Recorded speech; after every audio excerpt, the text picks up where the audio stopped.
selamat pagi mempelai Kristus yang terkasih di dalam Tuhan. Holy Family Station yang dipancar luaskan dari Jalan Jenderal Sudirman 105 Salatiga. Shalom mempelai Kristus dimanapun kita semua berada. Kembali lagi bersama-sama dengan saya, Mareta Kristiani, penyuluh agama Kristen Kecamatan Sidomukti. Kita bersama-sama berada di program Suluh Suara Penyuluh atas dasar kerjasama dari Radio Betani FM 107.7 dan dengan kantor Kementerian Agama Kota Salatiga. Sebelum kita akan mendengarkan firman Tuhan bersama-sama di pagi hari ini di tanggal 10 Juli 2022, kita akan berdoa, kita meminta berkat Tuhan, meminta hikmat Tuhan supaya apa yang kita pelajari bersama-sama menjadi kekuatan buat kita di dalam hidup kita. Mari kita berdoa bersama-sama. Terima kasih Tuhan untuk pagi hari ini kami berkumpul, berdoa, menyatakan hati kami Tuhan untuk mendengarkan suara-Mu, untuk duduk diam di bawah kaki-Mu, dimanapun kami berada Tuhan. Kami mau Tuhan untuk mendengarkan firman Tuhan, untuk mau Tuhan, bukan hanya mendengar, tetapi melakukan firman-Mu dalam kehidupan kami masing-masing Tuhan. Kami mau Tuhan Engkau pakai kami menjadi berkat di dalam keluarga kami, di komunitas kami, di gereja kami, bahkan menjadi berkat bagi kota Salatiga dan sekitarnya Tuhan. Kami serahkan Tuhan hati kami untuk mendengarkan firman-Mu. Di dalam nama Tuhan Yesus Kristus, haleluya, amin. Selamat pagi, saudara yang terkasih di dalam Tuhan. Kita mau belajar bersama-sama tentang sebuah komunitas. Kita tahu bahwa di kota Salatiga banyak komunitas, di kota-kota lain juga banyak komunitas. Tapi percayalah bahwa saat komunitas itu ada di dalam Tuhan, pasti memberi dampak yang luar biasa. Bukan hanya untuk pribadi masing-masing di dalam komunitas, tetapi bisa menjadi dampak bukan lebih dari itu, bisa di luar komunitas bisa mendapatkan dampak yang terbaik dari komunitas yang kita lakukan, kita kerjakan. Bahkan bangsa pun bisa mendapatkan dampak dari apa yang menjadi pergerakan komunitas kita. Nah, kita mau belajar bersama-sama bahwa di era sekarang komunitas itu banyak, ya. Ada karena mereka pengen sesuatu perkumpulan di mana mereka satu hobi, di mana hobi mereka saling menyenangkan, bahkan saling melengkapi. Bahkan banyak komunitas yang pengikutnya bukan hanya di satu kota saja, tetapi di berbagai kota. Berarti ada sesuatu yang menarik di sana, dan akhirnya mereka mungkin ya berbondong-bondong untuk berkumpul bersama, menyediakan waktu bersama. Itu sesuatu komunitas yang keren. Kita mau belajar, kok bisa ya komunitas keren seperti itu? Ya. Bagaimana komunitas kita di dalam Tuhan? Ya, apakah komunitas kita juga bisa sekeren itu? Ya, bisa mengundang banyak orang yang mau jatuh hati masuk di dalam komunitas kita, dan akhirnya terjun menjadi satu dan melakukan satu visi, mengerjakan misi demi misi. Nah, begitu pula yang akan kita pelajari pada pagi hari ini. Kita akan pelajari di dalam kitab Perjanjian Lama. Ya, di sana ada komunitas. Di sana ada komunitas yang kita lihat, ya apa sih? Ya, apa sih menariknya dari sana? Tapi percayalah, saat kita belajar dari kitab ini, kita akan melihat komunitas bergerak dan bangsa bisa bangkit, ya, bangkit dan mengalami kekuatan dari komunitas tersebut.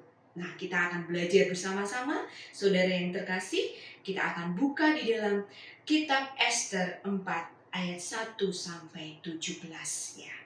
Kita tahu bahwa di sana tertulis sebuah perikop, usaha Mordekai untuk menolong orang Yahudi. Ya. Kita tahu bahwa latar belakang dari kitab Ester ini ada suatu kejadian yang luar biasa ya. Ada satu kejadian yang salah satu orang membenci seseorang Dan akhirnya kebenciannya memanas membara. Dan kebencian ini bukan hanya menyakiti satu orang, tetapi menyakiti semua komunitas, menyakiti bangsa Yahudi. Mari kita belajar bersama-sama. Nah, waktu itu bangsa Yahudi hidup di berbagai daerah kekuasaannya Raja Ahasweros. Suatu ketika ada salah satu seorang yang dipercayai oleh Raja Ahasweros. Dia bernama Haman. Di ayat Ester, di kitab Ester ayat yang kelima, ketika Haman melihat bahwa Mordekai tidak berlutut dan bersujud kepadanya, maka sangat panaslah hati Haman. Tetapi ia menganggap dirinya terlalu hina untuk membunuh hanya Mordekai saja. Kemudian karena orang telah memberitahukan kepadanya kebangsaan Mordekai itu, jadi Haman mencari ikhtiar memunahkan semua orang Yahudi, yakni bangsa Mordekai itu di seluruh kerajaan Ahasweros. Ceritanya seperti ini, saudara mempelai Kristus yang terkasih di dalam Tuhan, para pemirsa yang ada di channel YouTube Bimas Kristen Salatiga. Jadi waktu itu di ayat di kitab Ester ini, muslihat Haman untuk memunahkan orang Yahudi. Jadi ceritanya waktu itu Haman diberikan kekuasaan. Kemudian Haman ini punya satu keinginan, jika dia datang di pelataran atau dimanapun orang dia melewati sebuah perjalanan, maka orang-orang harus tunduk, harus memberikan hormat. Tetapi apa yang terjadi? Tetapi ada satu orang Yahudi yang bernama Mordekai. Dia tidak mau memberikan penghormatan itu karena dia tahu bahwa bangsa Yahudi hanya menghormati raja, menghormati Tuhan, bukan orang-orang yang menginginkan kesombongan dan kekuasaan. Nah, kita tahu bahwa setelah Haman ini merasa hatinya panas, dia memberikan sebuah ikhtiar kepada Raja Ahasweros. Dia memberitakan, menceritakan ada bangsa yang tercecer di bawah kekuasaanmu. Yuk kita memunahkan mereka, kita habisi mereka. Dan akhirnya Raja Ahasweros mengatakan, oke, silahkan. Seperti apa perintahmu, lakukan dan kerjakan, sebarluaskan. Dan akhirnya benar terjadi Dan di ayat di kitab Ester yang keempat, disitulah terdapat beberapa usaha Mordekai, beberapa usaha bangsa Yahudi, dan ada beberapa usaha dari Ester. Siapa Ester? Ester adalah ratunya Ahasweros. Kita akan belajar bersama-sama. Nah, kita tahu bahwa di sini ada satu dendam dari seorang Haman membuat semua bangsa Yahudi hampir dimunahkan, dimusnahkan.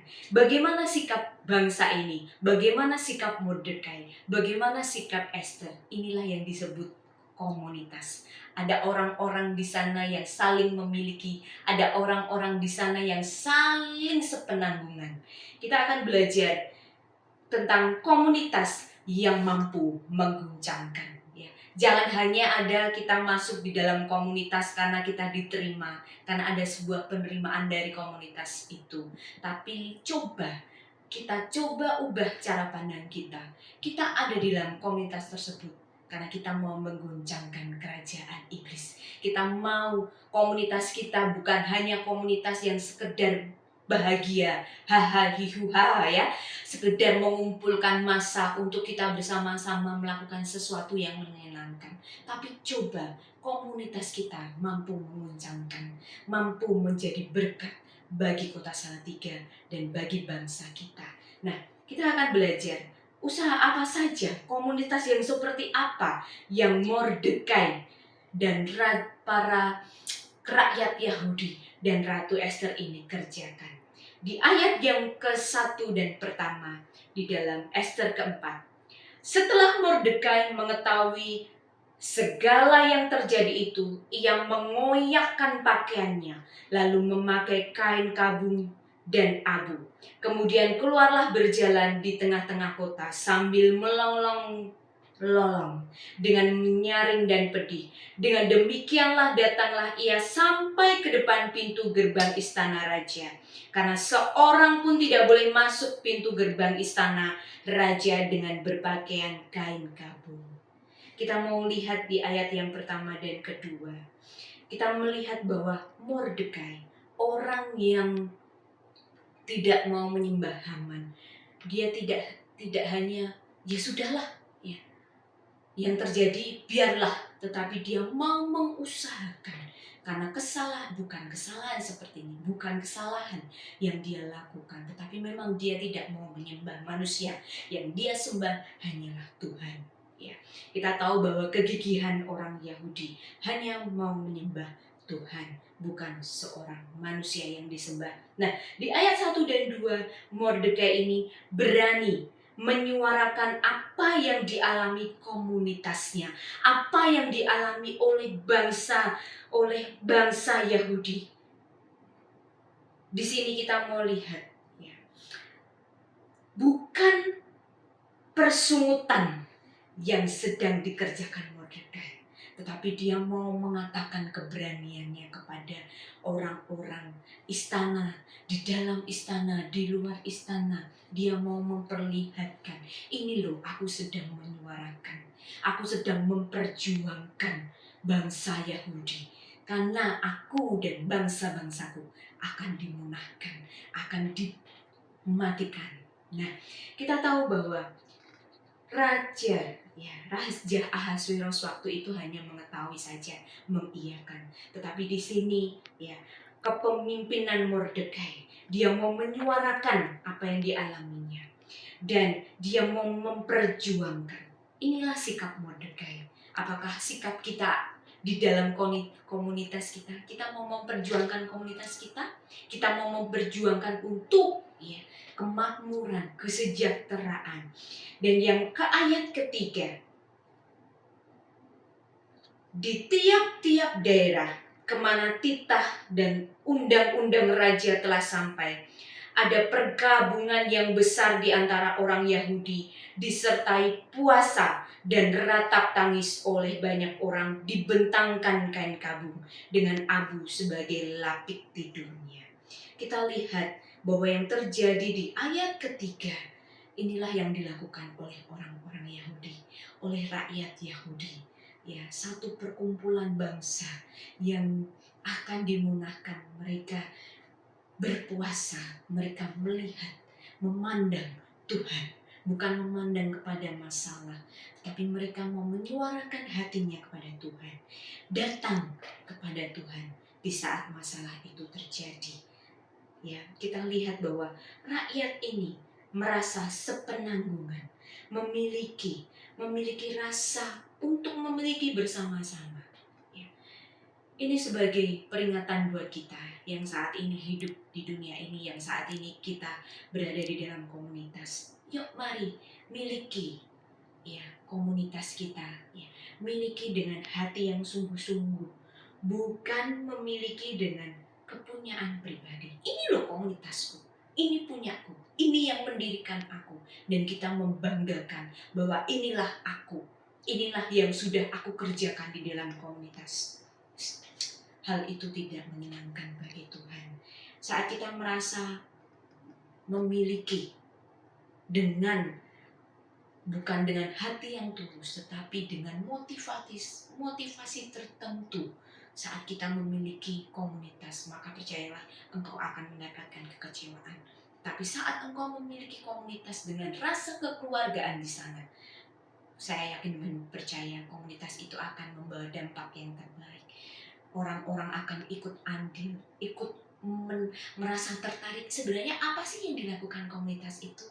Ya, sampai orang-orang di dalamnya merasa bersama, merasa saling memiliki, bukan karena kepentingan diri sendiri, tetapi kepentingan semuanya, dan memperjuangkan yang terbaik.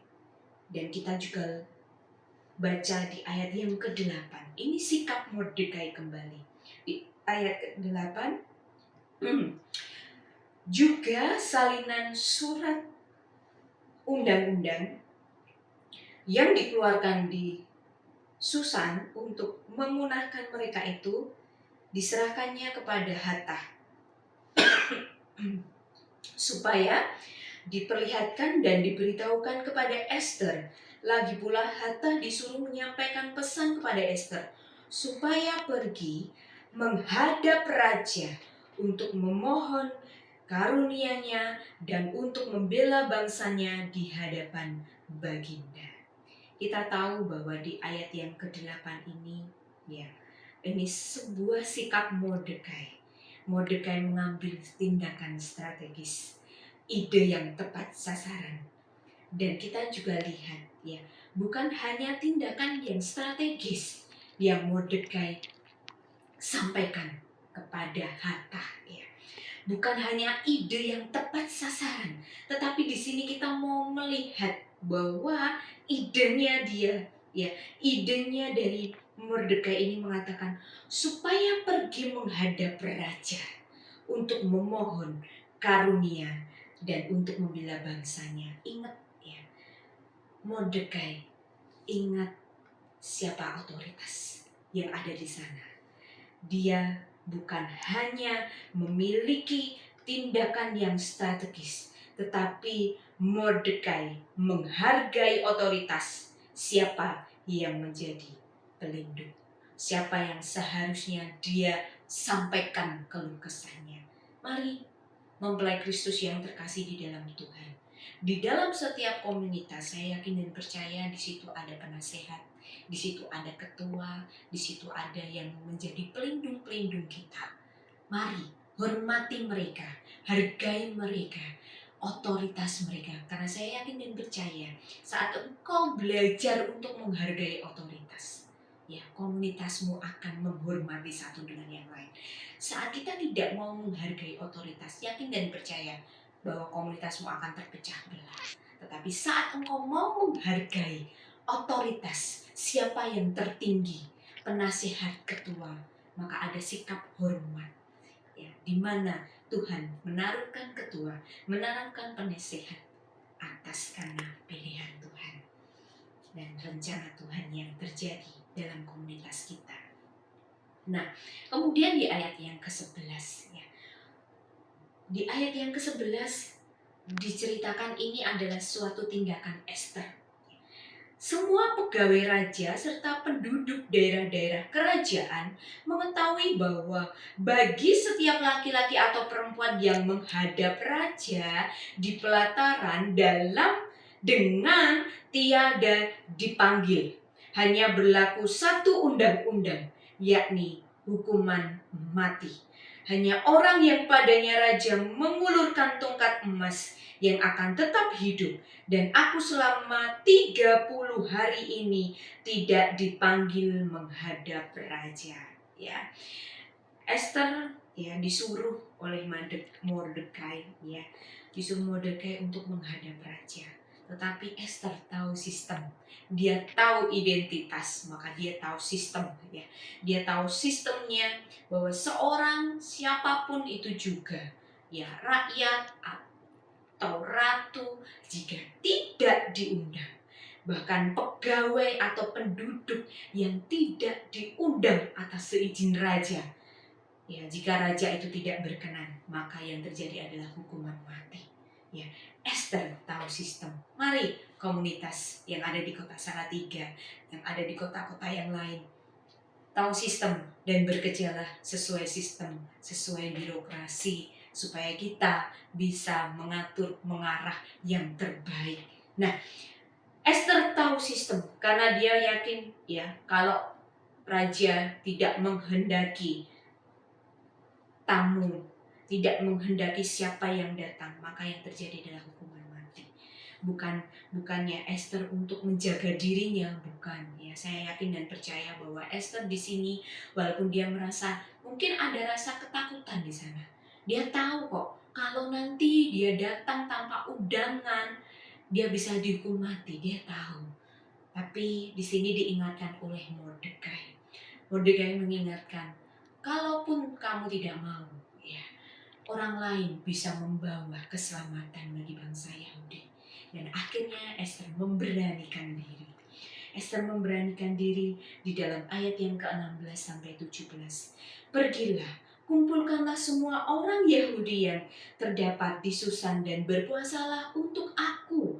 Janganlah makan dan janganlah minum 3 hari lamanya. Baik waktu malam, baik waktu siang. Aku serta dayang-dayangku pun akan berpuasa demikian.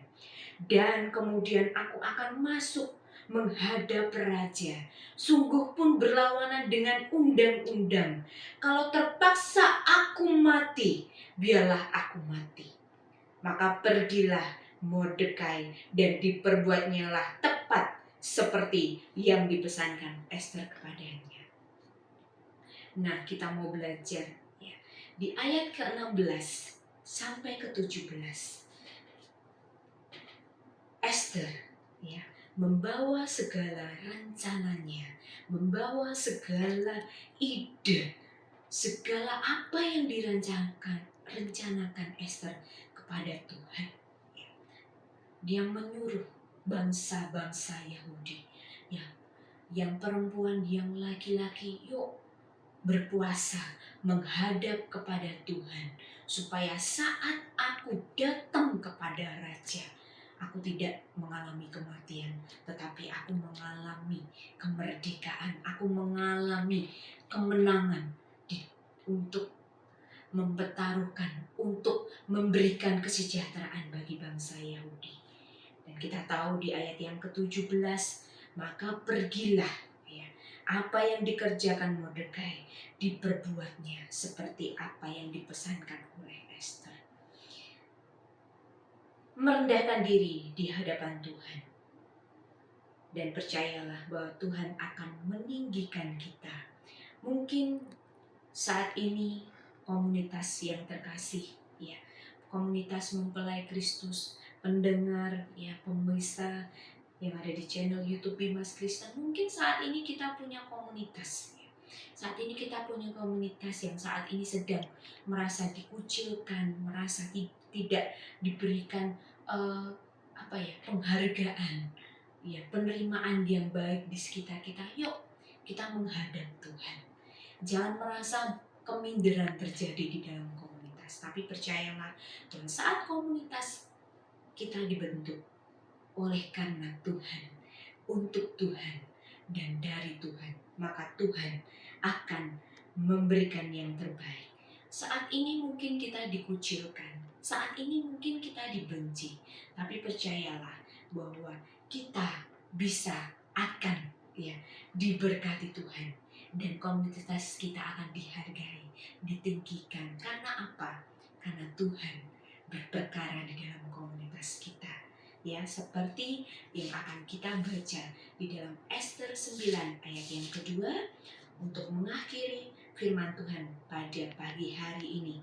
Maka berkumpullah orang Yahudi di dalam kota-kotanya di seluruh daerah Raja Ahasweros untuk membunuh orang-orang yang berikhtiar mencelakakan mereka.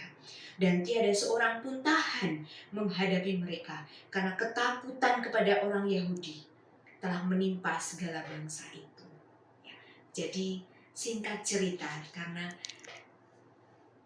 Mordekai, karena Esther, dan karena bangsa-bangsa Yahudi, ya, rakyat-rakyat Yahudi bersatu hati, yang menjadi komunitas yang tangguh, menjadi komunitas yang luar biasa dan mampu mengguncangkan, ya, bukan hanya membuat Raja Ahasweros, ya, berpaling dan memberikan kasihnya kepada Mordekai, memberikan Esther yang terbaik, dan bukan hanya itu, memberikan orang-orang Yahudi untuk menetap di sana, untuk diberikan kesejahteraan. Komunitas bergerak, komunitas yang mau melibatkan Tuhan, komunitas yang mau merendahkan diri di hadapan Tuhan, maka komunitas itu akan menjadi, ya, komunitas yang hebat di dalam Tuhan. Dan akhirnya bangsa bisa diberkati, bisa menjadi tangguh di dalam Tuhan. Mari mempelai Kristus yang terkasih di dalam Tuhan. Yuk kita sadar diri siapa kita di dalam Tuhan. Dan percayalah bahwa saat kita memiliki komunitas, di mana komunitas itu kita mau libatkan Tuhan di sana. Yakin dan percaya komunitasmu mampu menjadi dampak di kota Salatiga dan di kota sekitarnya. Bahkan bukan hanya menjadi berdampak, tetapi mampu mengguncangkan ya kerajaan, ya, mampu mengguncangkan kuasa iblis. Dan mereka mendengar gemetar, wow keren sekali komunitas ini, sampai membawa kuasa Tuhan. Mari kita bersama-sama meminta kekuatan Tuhan. Mari kita bersama-sama untuk bersatu hati. Tuhan, izinkan komunitasku, izinkan komunitas-komunitas yang aku ikuti, yang aku mau terlibat di sana, untuk menjadi komunitas yang tangguh, untuk menjadi komunitas yang mampu menjadi berdampak dan mengguncangkan kerajaan dan kuasa iblis. Mari kita minta pertolongan Tuhan, dan mari kita mampu bersikap untuk menghargai setiap otoritas di dalam komunitas. Maka Tuhan akan memberikan yang terbaik. Mari kita berdoa bersama-sama, kita meminta Tuhan menjamah komunitas kita, menjadikan komunitas kita berdampak dan mampu menyenangkan hati Tuhan. Mari kita berdoa bersama-sama. Bapa kami yang di surga, dikuduskanlah nama-Mu Tuhan. Pada saat pagi hari ini Tuhan, jikalau saat ini kami ada di berbagai komunitas di kota Salatiga, di kota-kota sekitarnya, dan kami berdiri di dalam komunitas Tuhan, berikan kami hati yang mau melayani. Berikan kami hati yang mau menghargai otoritas. Berikan kami hati yang mau melibatkan Engkau Tuhan di dalam setiap komunitas kami.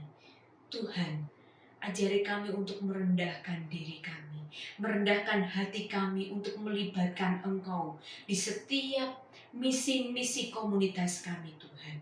Ampunilah kami Tuhan jika pada hari-hari ini setiap kami pendengar setia, pendengar mempelai Kristus yang dimana kami memiliki komunitas yang tidak pernah melibatkan Engkau Tuhan. Tapi kami sekarang Tuhan, kami tahu kebenaran bahwa saat kami mau melibatkan Engkau Tuhan di dalam komunitas, saat kami mau melibatkan Engkau di setiap rencana demi rencana, kami percaya Engkau akan melancarkan. Kami percaya komunitas kami akan menjadi komunitas berdampak. Kami percaya Tuhan, komunitas kami akan mengguncangkan kerajaan iblis dan gemetar melihat pergerakan komunitas kami Tuhan.